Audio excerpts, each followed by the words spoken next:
Bonjour Philippe. Bonjour Sébastien, bonjour son vidéo. Merci de nous recevoir pour cette nouveauté, les Ellipson Legacy. Est-ce que tu peux nous décrire l'enceinte, ses haut-parleurs, et puis après on va parler de la gamme? Oui, bien sûr. Alors Legacy, c'est un retour à la sphère, la sphère qui est notre signature visuelle et sonore, puisque la sphère, en plus d'être belle, a une particularité acoustique, c'est de permettre au son de se propager sans accident. Donc on a voulu avec ce modèle, cette gamme Legacy qui comprend 3 modèles, et ça c'est le modèle haut de gamme, la 3230, revenir sur une 3 voix avec donc une tête dégagée. C'est une 3 voix composée d'un tuteur à ruban plissé technologie AMT, donc pour Air Motion Transformer. En gros, ça permet d'avoir la légèreté du ruban, mais comme c'est plissé, on a une grande surface émissive qui est 4 fois supérieure qu'un dôme, 25 mm, donc c'est intéressant pour avoir un aigu de qualité, mais qui a aussi un certain poids, comme une cymbale par exemple. Un médium qui est totalement dédié en cône de céramique avec une grosse bobine et un aimant néodyne. Donc du point de vue filtrage, ce qui est intéressant, c'est que ce médium couvre près de 4 octaves. Voilà, donc on a une continuité sonore, une certaine homogénéité. Le choix de la céramique, parce que pour aller avec la rapidité et la transparence du tuteur, il faut que les autres haut-parleurs suivent. Voilà. Donc, et le filtre permet d'intégrer tout ça et d'avoir une douceur acoustique, parce que souvent ces membranes sont caractérisées par un son un peu agressif, un peu métallique. Là, bon, c'est pas le cas. D'accord, beau travail. Ensuite, on a un fût, donc notre caisse en bois. Alors c'est du bois assez épais, entre 25 et 30 mm, qui est légèrement bombé. Alors, il y a des rayons de 5000 mm, donc de 5 mètres, voilà, qui donnent un peu ce bel aspect. Là, on retrouve en charge, en fait, on a une charge basse réflexe, donc downfiring, qui permet donc un placement aisé. Et nous avons développé donc 2 boomers de 21 cm.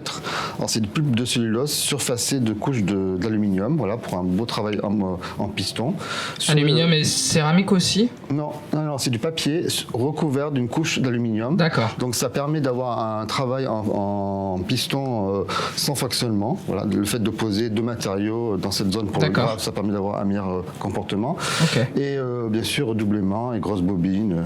D'accord, en basse réflexe? En basse réflexe, downfiring en bas là. D'accord, ah oui, downfiring. Voilà, donc le basse réflexe qui rayonne vers le bas. Qui rayonne équitablement sur toutes les directions. Donc ça permet quand même de le mettre proche du mur, parce que beaucoup de personnes qui ont des beaux systèmes ont des petites pièces et sont coincées et les mettre contre un mur, même si en théorie il faut les dégager. Voilà. Donc ça permet un placement idéal. Et en plus, comme ça réfléchit directement sur notre socle en bois, quel que soit le sol, on a toujours les mêmes performances, quoi. D'accord. Et donc cette 3230 se décline, j'ai vu, avec une autre colonne et une bibliothèque. Voilà, qu'on va voir dehors si tu veux après. Ouais. Et du coup, on est dans quel tarif sur la gamme? À 7590 € la paire. La paire. Pour la 3230. C'est celle-là? 7690. 7590. 590, ok. Voilà. 4590 pour la colonne en dessous de voix et demi qui est la 3220 et 2590 pour la bibliothèque. La 3210. Super. On a écouté, en tout cas, c'était magnifique. Merci Philippe. Merci.